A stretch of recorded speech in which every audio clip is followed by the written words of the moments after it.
د اهل سنت والجماعت په دلایلو کې اول دلیل د قران کریم نه دادا اعوذ بالله من الشیطان الرجیم بسم الله الرحمن الرحیم واذا قرئ القرآن فاستمعوا له وانصتوا لعلكم ترحمون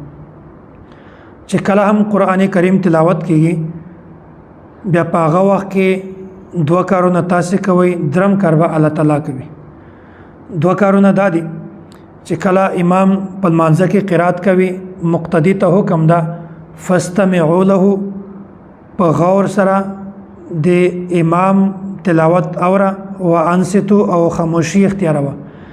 لعلکم ترحمون بیا درم کار د الله تعالی په ذمہ ده چې هغه په تاسو باندې رحم کوي د الله تعالی د رحمت د نزول لپاره دوه کارونه ضروری فاستمعوا له وانصتوا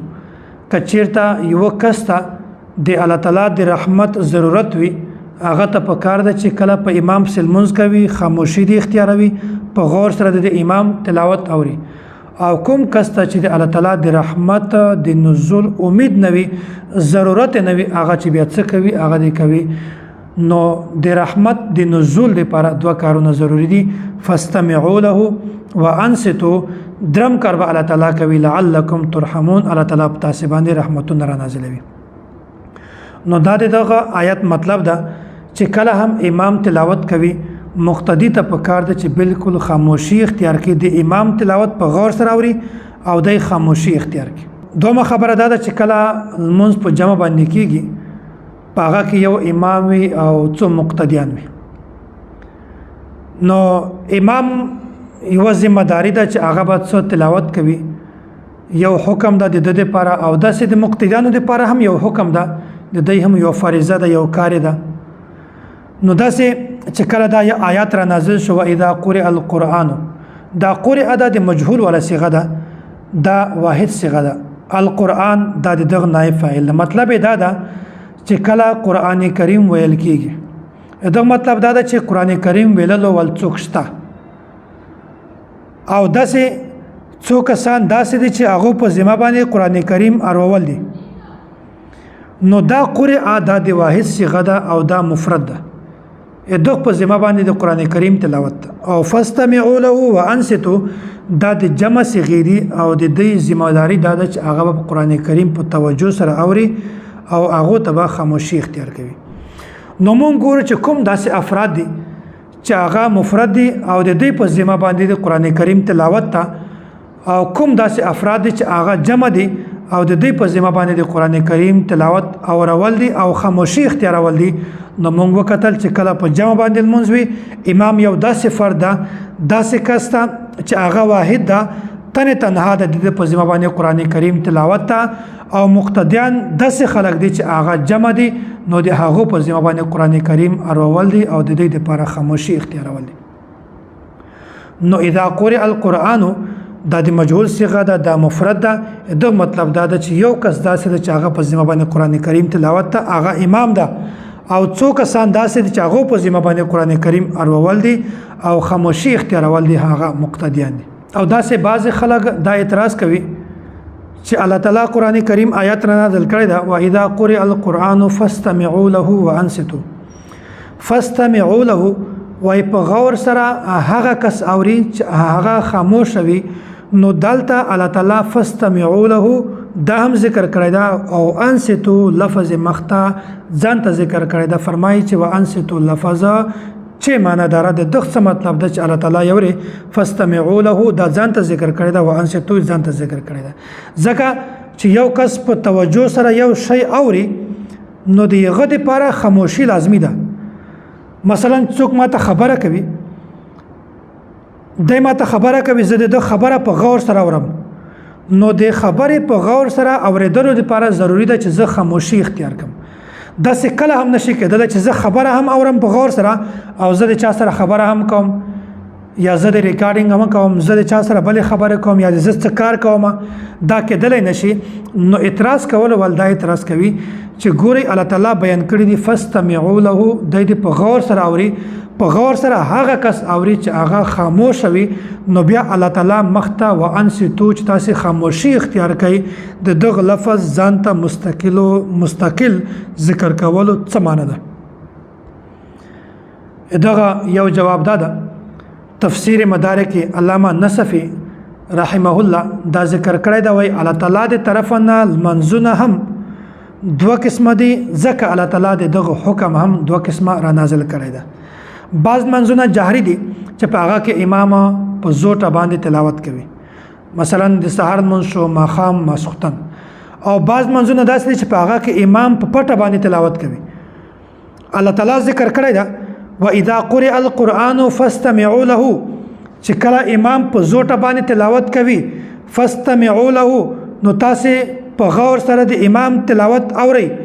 او چې کله امام په زوټه باندې تلاوت نه کوي وانصتو او تاسو بیا هم خاموشي اختیار کړئ نو ګورئ ک امام په زوټه تلاوت کوي تاسو بیا هم خاموشي اختیاروي تاسو بیا هم په توجه سره د امام تلاوت اوري او چې امام تلاوت په زوټه نه هم کوي تاسو بیا هم خاموشي اختیاروي نو دا مطلب دا ده چې کله امام په زوټه تلاوت کوي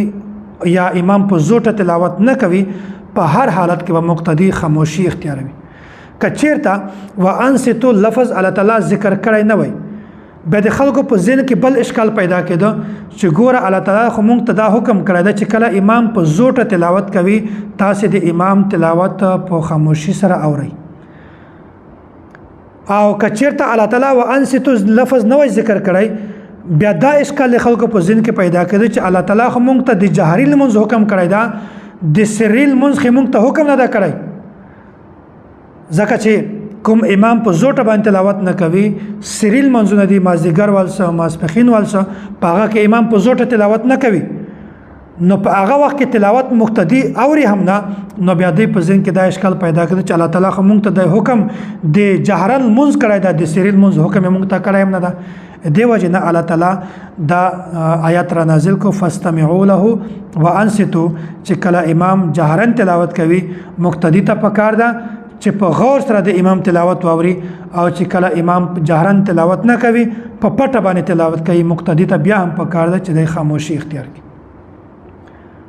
نو بعض خلک دا وای علامه نصفی دا خو حنفی ده د ځمکې په مخ باندې یو بل داسې عالم پیش کړ چې یو داسې تعویل کړی وي چې د آیت دا مطلب ده درته بیانوم ان شاء الله ګورئ المغنی لابن قدامه جلد نمبر 2 صفحه نمبر 117 مجموع الفتاوى دا په 40 جلد کې ده لابن تیمیه جلد نمبر 22 صفحه نمبر 150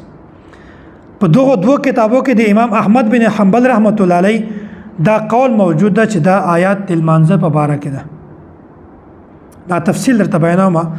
قال احمد امام احمد بن حنبل رحمت الله علیه فرمای چې په دا خبره باندې اجماع ده چې دا آیات المانزه په باره کې ده فالناس على ان هذا في الصلاه وای په دا باندې د ټولو امامانو اتفاق ده چې دا آیات المانزه په باره کې ده وعن سعيد بن المسيب والحسن البصري ابراهيم نخعي محمد بن كعب القرزي امام زهري انها نزلت في شأن صلاه دا هم فرمایي چې دا آیات د المانزه د احکامات متعلق را نازل شوی ده وقال زيد بن اسلم وابو العاليه كانوا او داس صحابه کرام يقرؤون خلف الامام دا په امام پسې تلاوت کاوه فنزلت کله دا آیات را نازل شو واذا قرئ القرآن فاستمعوا له وانصتوا لعلكم ترحمون امام احمد بن حنبل رحمت الله علیه فرمایي وفي روایت ابي داود د امام ابو داود دا فیصله هم ده اجمع الناس على ان هذه الايه في الصلاه وای د ټولو فقهای کرامو دغه اتفاق دا په دا باندې اجماع کړی دا چې دا آیت المانزه په باره کې ده ولانه عام فيتناول بعمومه الصلاه نو ګورې کچیرته تفسیر مدارک کې علامه نصفی رحمت الله علیه دغه د علماء کرامو اجماع نقل کړی دا قول ذکر کړی دا داسې المغنی لابن قدامه او داسې مجموع الفتاوى لابن تیمیه په دا کې هم د امام احمد بن حنبل رحمت الله علیه قول موجود ده چې په دا باندې د ټولو فقهای کرامو اتفاق ده د ټولو فقهای کرامو اجماع ده چې دا آیت المانزه په باره کې ده دغه آیت تفسیر ده حضرت امام بیهقی رحمت الله علیه دا روایت نقل کړی ده د عبد الله بن عباس په واسطه سره ان رسول الله صلی الله علیه وسلم قرأ فی الصلاة فقرأ اصحابه وراءه وای نبی علیه الصلاۃ والسلام چې کله قرات کو صحابه کرام بشاته هم په دبس قرات کو فخلطوا علیه بیا اوازونه سره ملاو شول خلط مل شو فنزل بیا د آیات را نازل شو اذا قرئ القرآن فاستمعوا له وانصتوا ابن عباس فرمای فهذه فی المکتوبه وای دا آیات د فرض مانزه په باره کې دا تفسیر ده ثم قال ابن عباس بیا د ابن عباس فیصله ده وان كنا لا نستمع لمن يقرأ ان اذا لاجفا من الحمير وای د امام د قرات باوجود کوم بیا هم قرات وکړو نو دا مطلب دا چې موږ په خرونه هم زیاده ډیر سخت نو حضرت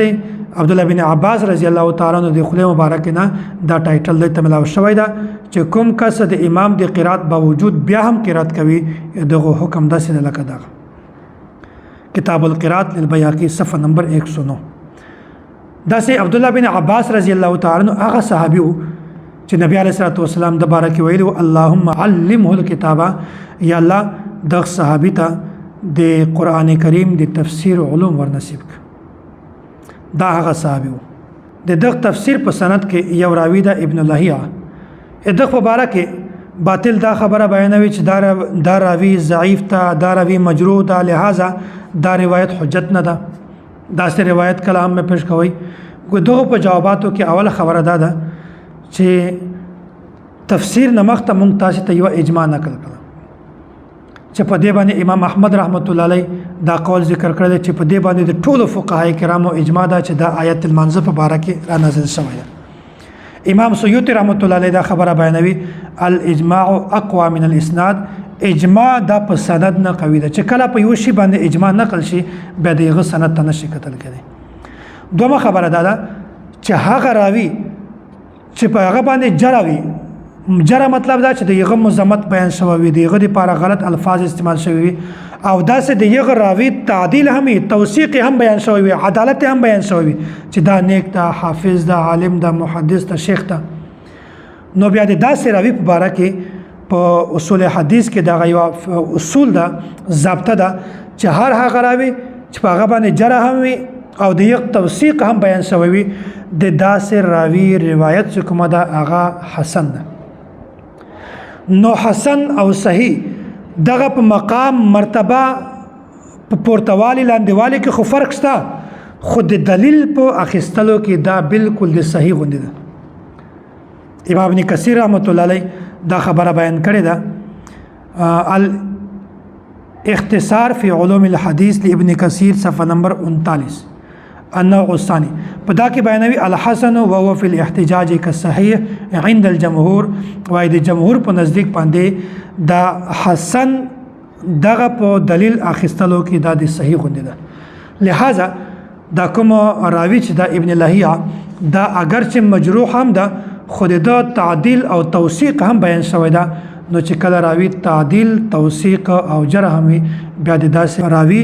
روایت او د حسن درجه ده لہذا په دا باندې اعتراض کول دا بالکل فضول دي دوم جواب دا چې ابن لهیعه دا د صحیح مسلم سنن ابي داود جامع ترمذی سنن ابن ماجه د دوه راوی ده او بعض حضرات دا هم بیانوي چې اگر چې په دې باندې کلام هم شوی ده خو ډېر امامانو دغه ابن لهیعه الحافظ الامام الكبير عالم محدث العلامه محدث الديار المصريه دا جوړ کړی ده نو امام ابن حنبل رحمت الله علیه ابن لهیعه مبارک بیانوي لم يكن بمصر مثل ابن لهیعه ابن لهیعه غونډه مضبوط سړی د مصر کې موجود نه ده وکثرت حدیثه وضبطه واتقانه نو خلاصه دا راوتله چې ابن لهیعه یو داسې راوی ده چې دغه جرح هم منقوله ده په د باندې او د تعدیل او توثیق هم ده او د داسې راوی روایت دا بالکل د حسن ده او د دلیل په اخیستلو کې دا بالکل د صحیح غوندې ده لہذا په دا باندې د اعتراض کولو ضرورت نشته او داسې امام ابو عیسی ترمذی رحمت الله علیه یو حدیث سند نقل کوي او هغه نه بعد د خپل بیانوي هاذا حدیث حسن او په یغه سند کې ابن لهیعه هم موجود حدثنا قتيبة قال حدثنا ابن لهيعة عن يزيد بن أبي حبيب عن أبي الخير عن عقبة بن عامر قال حديث ذکر کړی دا مخته بیانوي هذا حديث حسن او په دغه کې ابن لهيعة هم موجوده او داسې علامه نور الدین هیثمی مجمع الزوائد کې په څو مقاماتو کې ابن لهيعة تذکره کړی دا او مخته دا بیان کړی چې هذا حدیثنا حسن. بهر د څو حواله دي دغه دا خبره ثابتېږي چې کله هغه راوي چې هغه باندې جرح هم وي دغه تعدیل هم وي نو په داسې صورت کې دغه راوي روایت او دا قابل قبول ده په دا باندې اعتراض کولو ضرورت نشته. نو ډېر خلک به دا اعتراض بیا هم وکړي چې دا کومې حواله تاسو پیش کړل دا خو داسې دیوبندیان دي یا دا خو تاسو خپل عالمان دي ځکه تاسو حواله پیش کړل نو یو حواله تاسو ته د تاسو عالم زبیر علیزی غیر مقلد دغه حواله هم پیش کومه چې یغه داسې سند ذکر کړل چې پاکه حدیث ته صحیح ویل دي پاکه ابن لهیعة موجوده اگر عبارت پر ذہن کے کہنا ہوا غیر مقلد عالم زبیر علیزی صاحب نے جامع ترمذی کے ایک حدیث کو صحیح کہا ہے اور اس میں یہی ابن لہیعة موجود ہے. حوالہ دیکھیے جامع ترمذی باحکام علیزی رقم الحدیث 1589 اور صفحہ نمبر 505. زبیر علیزی خپل بیانوي چې دا حدیث صحیح ده او په یغه حدیث کې ابن لهیعة دراوی هم موجود ده. باو کا تجر و با الا تجر وای د تا با جر ور کوي او د ما با جر نه ور کوي دا عوامو ته د خبره سمجھ مشکل وي دغه آسان ترجمه ده وای د تا نوٹ اصلي ده د ما نوٹ جعلی ده. باو کا تجر و با لا تجر چې کوم راوی مونږ بیان کو بیا وای دا ضعیف ده دا مجروح ده او چې هغه راوی خپل بیان کې بیا وای چې هاذا حدیث حسن صحیح دا حدیث صحیح ده. نو دا زبیر علیزی کتاب دا صفحه نمبر 505 دا 505 تاسو په ذهن کې کېنوي ځکه چې امام غزالی رحمت الله علیه متوفى 505 هجری کې امام غزالی رحمت الله علیه وفات شوی ده نو صفحه نمبر 505 ده.